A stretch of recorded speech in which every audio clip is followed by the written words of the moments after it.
আসসালামু আলাইকুম বন্ধুরা, কেমন আছেন সবাই? আশা করি ভালো আছেন। আমি হারুন বিন জলিল, কৃষকের স্বপ্ন চ্যানেলের পক্ষ থেকে আপনাদেরকে জানাই অভিনন্দন।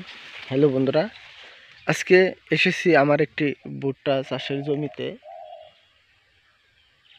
আর আজকের এই ভুট্টা চাষের জমিতে এসে যেই লক্ষণটা আমি দেখতে পাচ্ছি সেটি হচ্ছে লেদা পোকার আক্রমণ। আজ আমি লেদা পোকার আক্রমণ, লক্ষণ এবং এর প্রতিকার নিয়ে কিছু কথা বলবো। আমার এই জমিতে এসে আমি আসলে দেখতে পাচ্ছি যে আমার এই জমিতে কিছু পোকার আক্রমণ করেছে, আর সেটি হচ্ছে লেদা পোকা মূলত। আর লেদা পোকার আক্রমণ করলে আপনারা কিভাবে বুঝবেন যে আপনাদের জমিতে মানে ভুট্টার জমিতে লেদা পোকা আক্রমণ করছে, সেটা আমি প্রথমে আপনাদেরকে দেখাচ্ছি। আসলে এই মূলত এখন আপনারা আমার হাতে একটি ভুট্টার গাছ দেখতে পাচ্ছেন। একটি ভুট্টার গাছ, এখান থেকে দেখতে পাচ্ছেন এই যে পোকা আক্রমণ করেছে সেই পোকার বিষটা, মানে পোকার মল। এটা ভুট্টার যে পাতা রয়েছে, মাঝখানে যে কমলা পাতা রয়েছে, সেই পাতাগুলো খেয়ে এখানে মল ত্যাগ করে আবার এই ঠিক এই ভিতরে এখানে চলে গেছে। আমি যদি আপনাদেরকে দেখাই তাহলে এখানে দেখাতে পারবো যে অবশ্যই এটার মধ্যে পোকা আছে, একটা অথবা দুটা। যেহেতু আমার হাতে এক হাতে ক্যামেরা, সেজন্য দেখানো যদি একটু কষ্ট হচ্ছে, কিন্তু তারপরেও আপনাদেরকে আমি দেখানো জন্য চেষ্টা করছি যে অবশ্যই ভিতরে পোকা রয়েছে, মানে খাওয়ার পর এখানেই পোকা লুকিয়ে থাকে। সেটাই আমি আপনাদেরকে এখন দেখাবো। অবশ্যই পোকা আছে, আমি দেখতে পাচ্ছি যে পোকা আছে। আপনারা দেখতে পাচ্ছেন কিনা জানি না, তবে আমি দেখানোর চেষ্টা করছি। পোকা অলরেডি পাওয়া গেছে। এই যে আপনারা স্ক্রিনে দেখতে পাচ্ছেন, এই যে পোকাটা, এটি হচ্ছে মূলত আসলে লেদা পোকা। এটি লেদা পোকা। এই লেদা পোকা দেখা যায় যে ভুট্টার যে দেখেন কি অবস্থা, মাঝখানে যে পাতাগুলো, এখানে তারা দিনের বেলাও যেভাবে খায়, রাতের বেলাও ঠিক সেভাবেই খায়। রাতের বেলা খাওয়ার পর তারা উপরে এসে এই মলত্যাগ করে যায়, আর দিনে যখন খায় তারা ওই ভিতরেই মলত্যাগ করে। তারা সূর্যের আলোতে বেরিয়ে আসে না এবং ভিতরেই তারা লুকিয়ে থাকে। এইভাবে দেখা যায় যে প্রতিটা গাছে, কোনো কোনো গাছে 2 থেকে 3টি পর্যন্ত লেদা পোকা থাকতে পারে।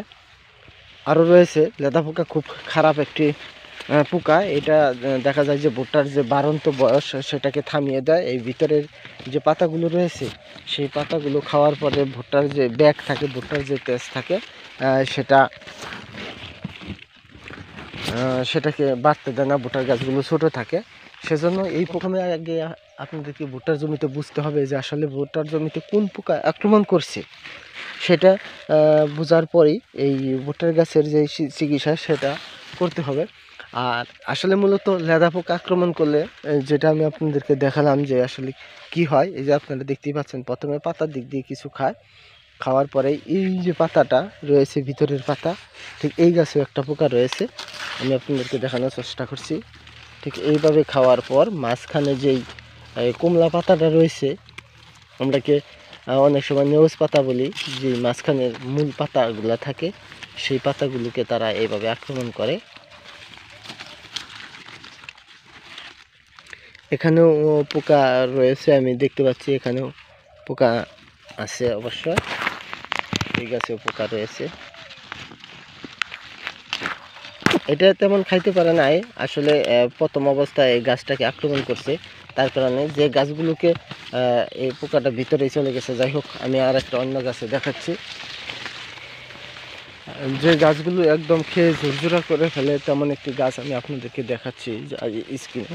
এই যে আপনারা দেখতেই পাচ্ছেন যে এই যে অবস্থা, ভুট্টার গাছের অবস্থা। এই লেদা পোকা আক্রমণ করলে মূলত কি হয়, আমি এই গাছগুলো থেকে পোকাগুলোকে ধরে মেরে ফেলেছি, তার কারণে দেখা যায় এটাই হয়েছে। এই যে পাতাগুলোর কি অবস্থা দেখেন, নেটের মতো করে ফেলেছি। পাশে যদি আমি আর একটি গাছ দেখাই, এটাও লেদা পোকার আক্রমণ, এটাও লেদা পোকার আক্রমণ। মূলত লেদা পোকা আক্রমণ করলে এরকমই থাকে, গাছকে বাড়তে দেয় না। আর অন্যান্য পোকা আক্রমণ করলে ভুট্টা গাছে তেমন ক্ষতি হয় না, কিন্তু লেদা পোকা খুব একটা মারাত্মক বিষয়।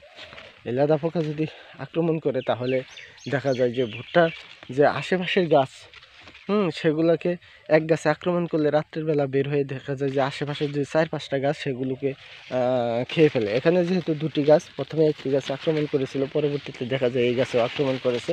আবার এইভাবে পাতা বেয়ে বেয়ে গিয়ে দেখা যায় যে অন্য আরেকটি গাছে যে এইভাবে আক্রমণ করেছে, ঠিক ওরা পাতা দিয়ে বেয়ে বেয়ে এক গাছ থেকে আরেক গাছে চলে যায়। আপনাদেরকে আমি দেখালাম যে লেদা পোকা আক্রমণ করলে লক্ষণটা কি হয়, কেমন হয়।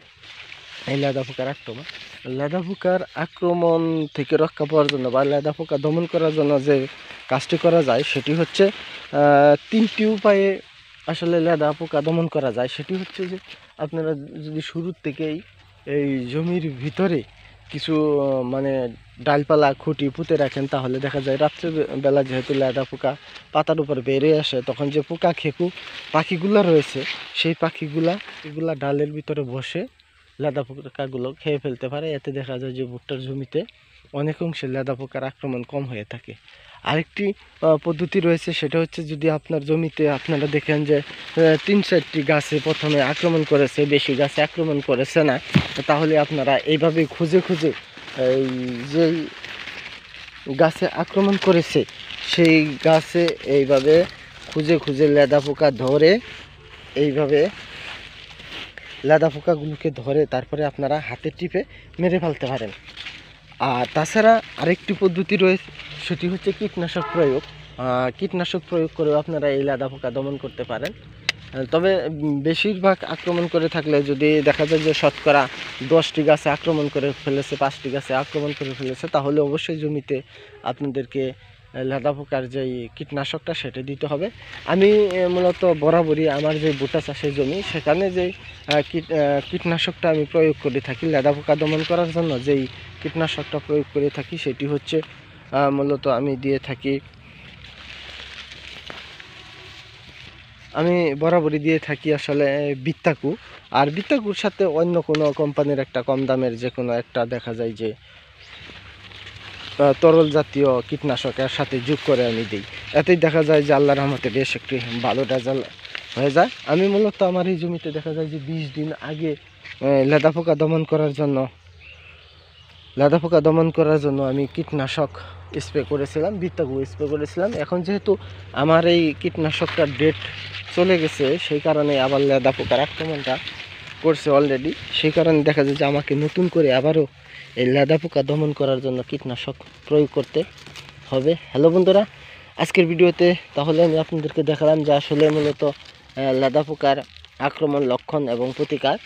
ভিডিওটি আশা করছি যে আপনাদের ভালো লাগবে। আর ভিডিওটি যদি আপনাদের ভালো লাগে তাহলে অবশ্যই লাইক, কমেন্ট, শেয়ার করবেন। আর যারা আমার চ্যানেলে নতুন তারা অবশ্যই আমার এই চ্যানেলটি সাবস্ক্রাইব করে রাখবেন। ধন্যবাদ।